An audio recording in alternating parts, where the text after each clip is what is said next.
afternoon, everyone, and welcome to the CPO Hangout. And this is the second edition that we're doing at Zycus. So we have with us a great panel. We have Patrick Connaughton. He's a senior research director at the Hackett Group. Frans Barends. He's a CPO at Georgia Institute of Technology. We have Rob Donoho, VP Procurement at ENJ Gallow Winery, and we have Richard Waugh as well, VP Corporate Development at Zycus Inc. The topic for the discussion today is the procurement metrics that matter. So without further ado, I would just pass it on to Richard. Well, thanks, Rohan, and thanks everyone for joining this Google Hangout session today.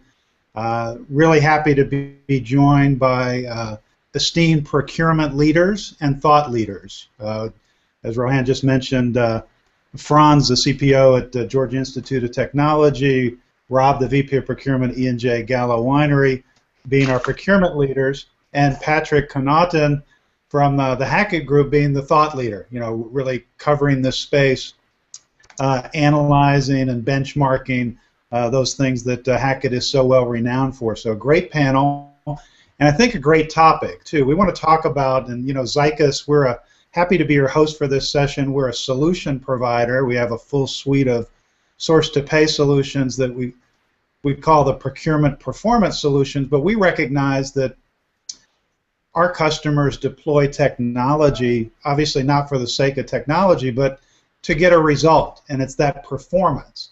And that's what we want to focus on and really hone in on what are the most important metrics. So as CPOs, VPs of procurement, and leaders in the space, wanted to throw out the discussion, and Frans, maybe ask you to lead us off, kind of thinking about when you want to get a handle on how your organization is performing, what top-level metrics do you look to first to really see where the trends are, and how do you know you're achieving the results and getting the performance that you've targeted?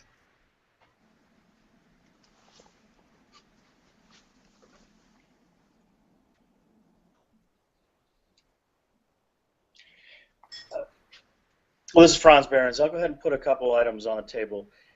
When we look at metrics, and we've gone through a major conversion from sort of old processes and old technologies to a very different approach over the last 5 years. And so putting in a lot of technology to give us visibility on the systems, automate processes to reduce the non-value added impacts. But our major focus has been much more on process impact as opposed to specific cost item purchases. Now, I mean, they're all part of the same equation, but we're focused very much more on the process impacts at this point in time rather than all the price measures, although that's a component. So we look at time to move things through the process, we look at touches and impacts, we look at traceability, we look at, because we have an enormous amount of audits with federal research, do we capture all the requirements to do federal audits? So we look at those metrics around process as being probably the biggest component at the moment as opposed to price matrix. Within the pricing side, we do belong to a group which is called Education Advisory Board, which is part of the advisory board company. And in that case, we actually do price benchmarks against peer research universities. So we can benchmark a lot of items and look at pricing and how do we fall into scale for similar items. Doesn't work as well for services, but those are some of the metrics that we put into place. But we're, like I said, if we're to say the major focus is process-driven metrics as opposed to cost-driven metrics. Right. So would it be fair to say, Frans, that your view is if you have process excellence, results will follow? Yes, that's very much the focus. So we look at that as it drives down within the purchasing department, within our, really look at it as a procure-to-pay department, as well as into the institute. So if we're doing the right things, we'll get the right pieces in front of the right people. And then it becomes more of an individual performance metric requirement as opposed to an organizational performance metric.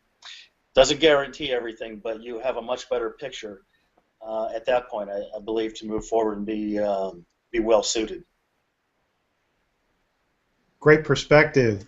Thanks very much, Frans. And Rob, interested in your perspective as well. If you had a crystal ball, or at least a CPO dashboard, what are the top level metrics that you think are the key leading indicators of how your organization is performing? Yeah, I'm probably opposite of Frans, actually. And basically it's because I report up to the CFO here at Gallow, and so cost is always our number one metric, without a doubt. We have refined those cost savings over time. There's always debate when you report up to the CFO in terms of how is it impacting the bottom line. So now we're able to show each fiscal year what the impact is for that fiscal year on the financial statements, as well as then reporting higher level metrics around bid, negotiation savings. And we even do in some commodities, we'll even compare ourselves versus market indices. Are we performing better or worse? But cost is our number one metric. Other metrics that we do, probably the one of the most important in my mind, is for our tier one suppliers. How are they performing? So when I look at the dashboard for our department, one of the things that's important to me is, are we actually driving improvement through our SRM efforts? Is it just an exercise, or are we actually generating results through that? And automatically change and so that is very important to us, particularly on the direct side. And, excellent. And for that SRM, that's not just cost performance, it's more service delivery, quality performance, conformance within spec, and then what they bring to us from an innovation standpoint. So we track what we call perfect orders in our SRM program for those suppliers that actually, like our co-manufacturing partners or our global sourcing partners, in terms of their ability to hit the deadline in terms of getting materials to us within the required timing, within spec, and at the right cost. So those are probably the two most important measures. And then we do look at some process efficiency. We look at things like, we do a lot of contracting, and the contract management group actually reports up to me, which makes it a little easier, but we do try to look at process efficiency around that contract management process. What's our cycle time? How long does it take a contract from start to finish? How many contracts do we do per FTE? And that's probably our best process efficiency measure. We have worked with Hackett to do some capability maturity measurements around procurement competencies, but those are more self-assessments, and that can change over time. But that gives us kind of a grounding in terms of how capable are we as an organization. Thanks, Rob. That's great. Terrific perspective. And Patrick, I'd like to invite you into the discussion here. We kind of see two different approaches. One more process-centric, the other incorporating elements of process, but very sort of bottom line focused, if it's fair to paraphrase Rob. But Patrick, you work with a lot of different procurement organizations across different verticals.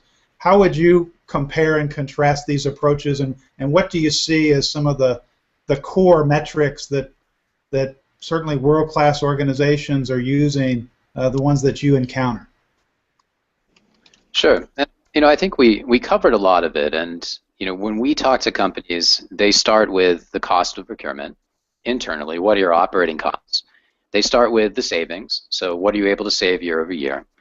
But a lot of our data shows that for world-class companies, savings are starting to taper off a little bit. Back to pre-recession levels that you're able to drive. Cost, a lot of procurement organizations have driven a ton of cost out of their group already, and so, I think companies are looking for other types of metrics to help define success. And one of the things that we didn't talk about, but we get a lot of interest in, is more around stakeholder satisfaction. So not just sending out a stakeholder survey after a sourcing event,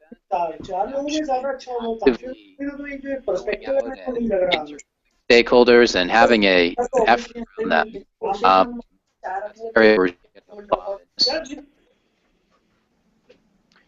Getting a little bit of background noise there. Sorry, I'm not sure where that's from. Yes.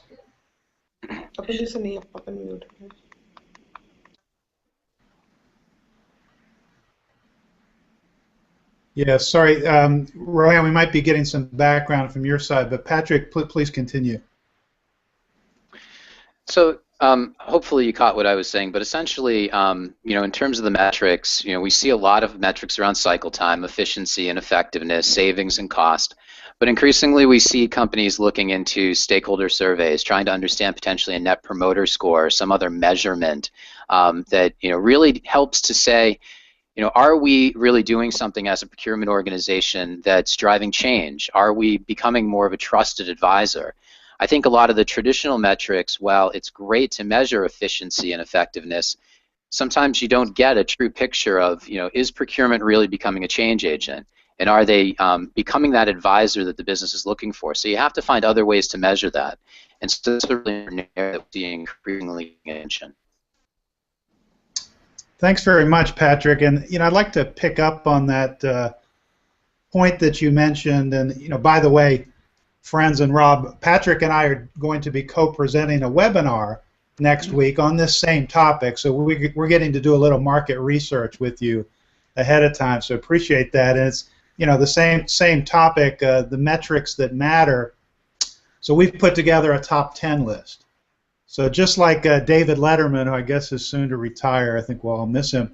Start with number 10. The one we put at number 10 on our list was this notion of a net promoter score that seems to be gaining some credence. And whether you use that particular measure or some other metric for monitoring internal customer satisfaction, would be interested in your perspectives. And Frans, maybe you can lead us off. And how do you try to measure and take the temperature of your internal customers to see how well you're doing from their perspectives? Because I guess the fact is you could be doing the greatest job in the world, but if your internal clients aren't very happy, you may not get the resources and the backing of top management that you're looking for. So, Frans, how do you rate or measure internal client satisfaction? Well, I'm going to answer this and step back just 1 minute, because I think one of the important things, especially for people looking at this, is to understand we're presenting two very different operations. When I was in energy industry, when food industry, and I was on the production side, and cost drivers and things measured directly into the bottom line in a different way. So when we look at this, some is to look at the bigger picture. So in a research university environment, your outcomes are not measured by dollars, they're measured by soft criteria, and so you have different measures. And so I think it's not to say one is better than another, it's what is appropriate for the environment you're in, I think is very important. And that'll pertain to this very question that I'm about to answer. In a research environment, we have over 350 different research projects going on at any one time. We have money, we're doing over 700 million in research. And so it's outcome driven versus cost driven. Costs are enablers to allow that money to go further. But when you have a researcher that's been using a certain material and they've done it from project to project, it doesn't matter if you can get something that you deem identical. They're going to say, my research is based on this, and I don't care what I pay. And so you have to look at those environments and understand that we're driven by different end results. So from that standpoint, when we look at customer service, my type of customer service approach is much higher than when I was in a manufacturing energy market, because we're more driven by the results ended, the measures, the cost, the ability to be profitable business. Here I have people that have very soft requirements, and we have a much higher level of touch. So we have a procure to pay forum in which I have key stakeholders from across the Institute, both on the academic and research side, and they participate in operations. We make decisions on business process, on technology, on major contracts, and while that might sound like it's potentially cumbersome, It's very good because we generate a high level of background support. I'm able to implement things that are much more difficult, particularly in this environment than when I was in a business environment. And with that team on board, many times they make harder decisions than we're presenting, and they're willing to push those forward. So it's sold down to the execution level through this procure-to-pay forum group. And that was established when we built in our original 4 years ago. We put in an e-business platform. It was done off of a smaller steering committee that made process decisions, and therefore they owned a lot of the outcome. And that's part of this whole decision process, is that through inclusion, because we're a very centralized process, decentralized execution, it's important the stakeholders own some of the outcome, and therefore we carry forward that way. So it's, different environment. It's an approach that's very good in a research in a large university environment. It would be a little more difficult and cumbersome in a production environment. So I just want to make sure that there's a broader context to understand the outcomes and the customer base are very different. Yeah, for us, that makes sense, Frans. For Gallow, being a production environment is definitely going to be different than a university environment. But the stakeholder engagement is really critical to us. Going back from when I got into the position, we've done several formal surveys of stakeholders to manage our progress. And, you can take a lot of individual effort to drive that in terms of a metric, but what I discovered is it really comes down to how well your team is actually engaging the stakeholders. So whereas I have a very good relationship with our CEO, our CFO, senior VPs and other functions, when I would get the stakeholder feedback, I was always somewhat surprised to see moderate engagement scores. I would have expected them to be higher. And really what it came down to is that engagement driving all the way through the organization? And I think that's very essential. What we do now after major type of events is we just use a simple Survey Monkey tool. So for example, we just did a supplier summit.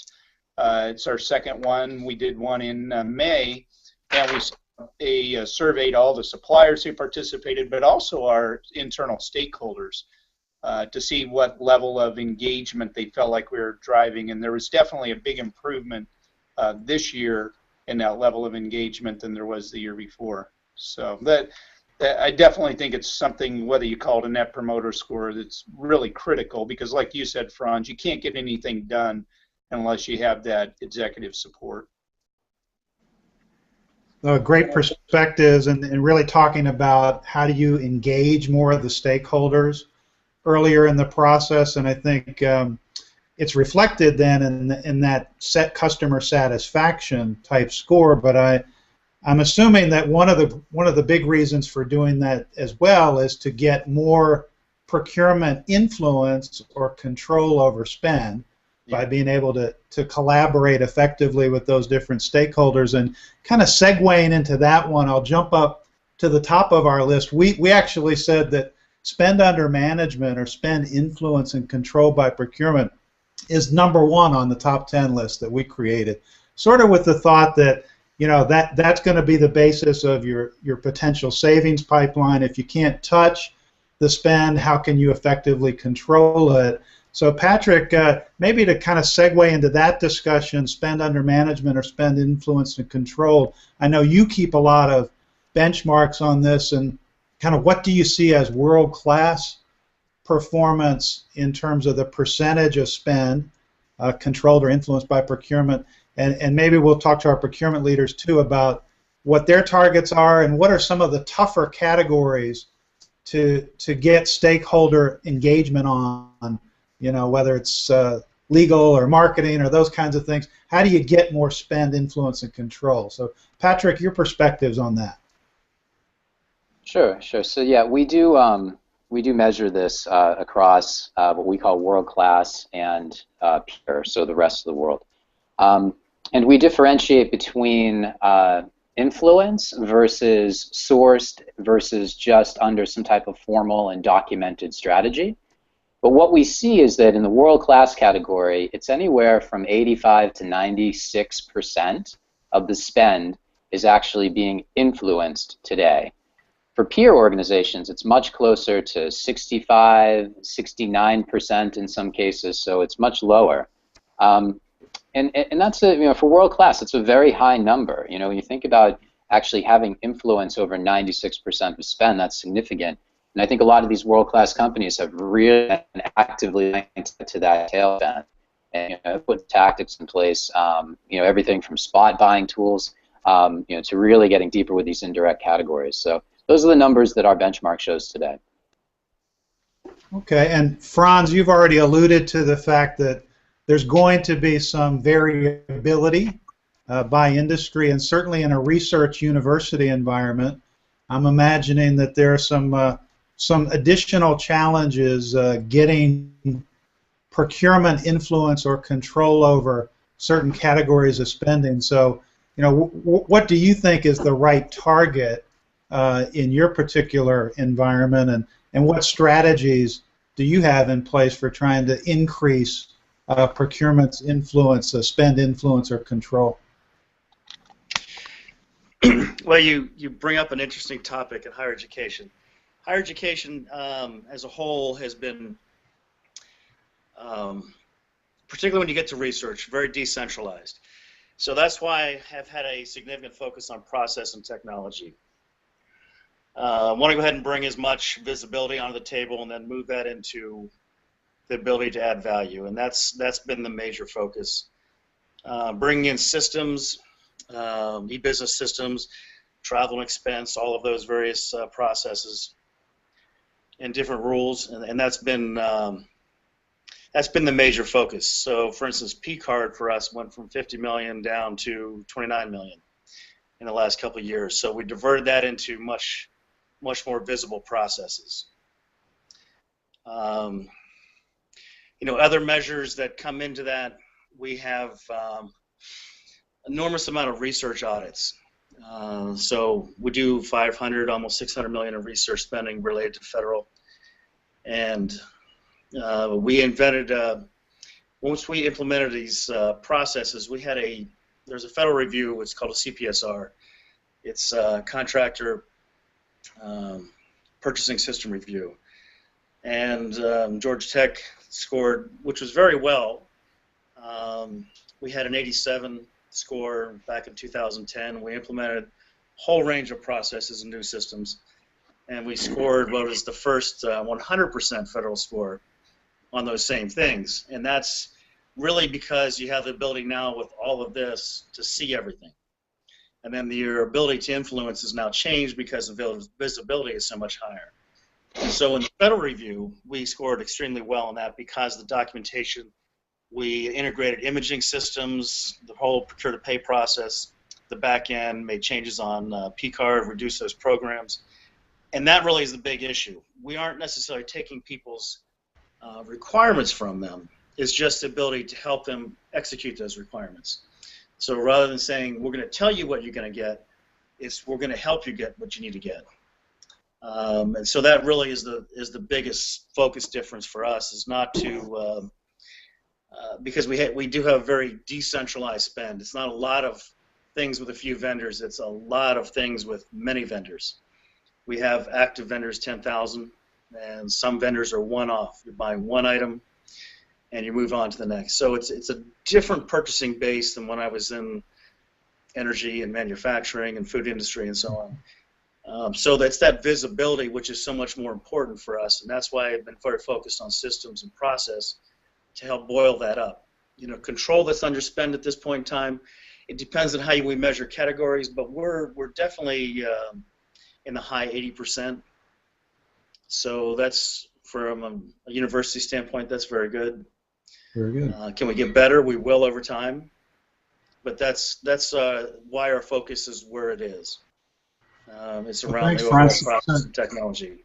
Yeah, so it sounds like at least trending toward or in that kind of world-class range that Patrick was talking about.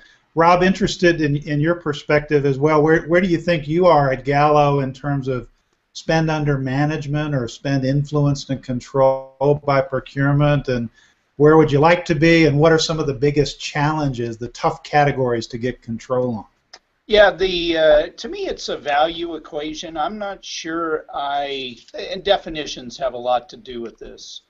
I don't know that I buy into, let's say, 100% spend under management, under the control of the CPO, is actually the right strategy. I know for Gallow, I don't think it is, and I'll explain that in a moment.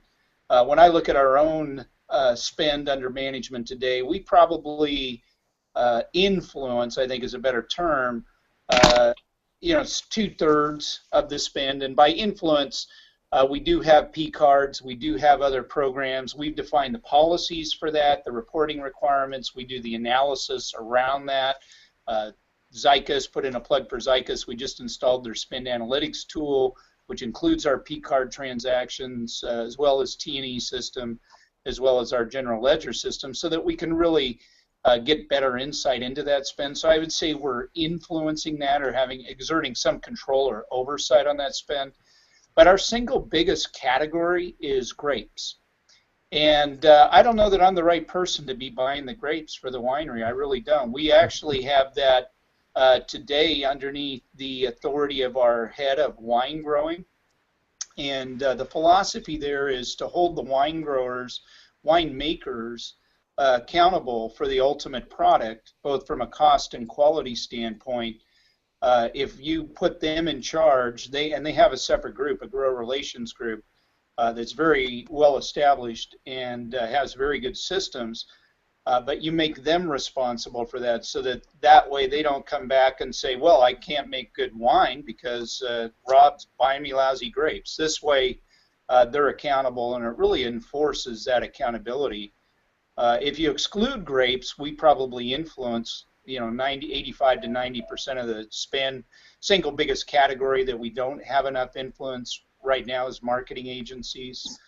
But other than that, we're pretty influential on most of the major categories, except for marketing spend, and then grapes being the big outlier. Yeah, well, all of us that enjoy the product are glad those grapes are such a high quality. And before we break the session today and maybe raise a glass of Gallow wine, I wanted to have Patrick kind of take us on a final topic, if you will, because we've talked about a number of the more traditional procurement measures, whether it's cost savings, even the process metrics, cycle time, spend under management. We touched on spend visibility with the analytics. But Patrick, I know one of the things you've focused on at Hackett is kind of what's the next frontier for a lot of organizations, and it tends to focus, particularly for those that may be experiencing some diminishing returns on the cost savings when you've strategically sourced categories repeatedly, for example, but more focus, it seems like, on innovation with the supply base, even top-line revenue generation as a result of that supplier collaboration and the innovation that comes out of it. So Patrick, could you speak to what you see as some of the leading or best practices in the area of supplier innovation? Sure, and this is something that we're talking a lot about, and what we're seeing is that companies are starting to put in practice a way of tracking new ideas that are submitted by suppliers or by procurement, and tracking the life cycle of the idea to see if it actually is productized, if it's been vetted, and if it is actually something that goes to market. And so putting that more rigorous process around tracking ideas and understanding where they have an impact is something that we're starting to see really develop. And most companies are relatively new at this, but there are some companies that are doing it quite well. We think about the Googles of the world, that are really kind of embedding this in their culture. But I'd love, since we only have a few minutes left, I'd love to hear, around innovation from the CPOs online, and are they measuring this from suppliers, and maybe how are they encouraging it? Because this is definitely an emerging area getting a lot of interest.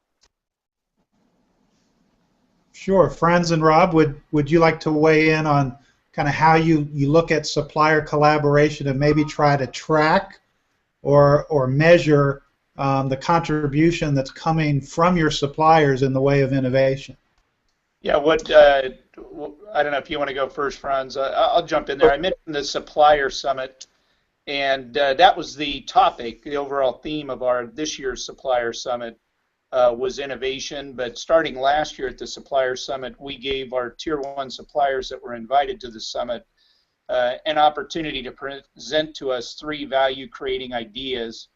We told them they didn't have to just be cost-focused, but we really were looking for new ideas that we could leverage in the marketplace, innovation opportunities. And we received last year about 19 new ideas. So far, we've been able to execute 2 of those, and a 3rd one is underway. And then this year, we asked the same question with more of a focus on innovation, and we got even more ideas. I'd say we ended up with about viable opportunities close to the 19 again, and we've started to execute 2 of them. So my biggest concern is you go out, you get suppliers excited about innovation, they bring you great ideas, and then does the organization have the bandwidth, not just my organization, but the entire company, because it requires the support of these innovation opportunities require so much cross-functional support to actually implement all the way eventually to field sales. So do you have the bandwidth to really implement those innovations is my biggest struggle. I'm probably not going to ask for innovation until I can demonstrate to our suppliers that we can actually execute better than we have the last 2 years.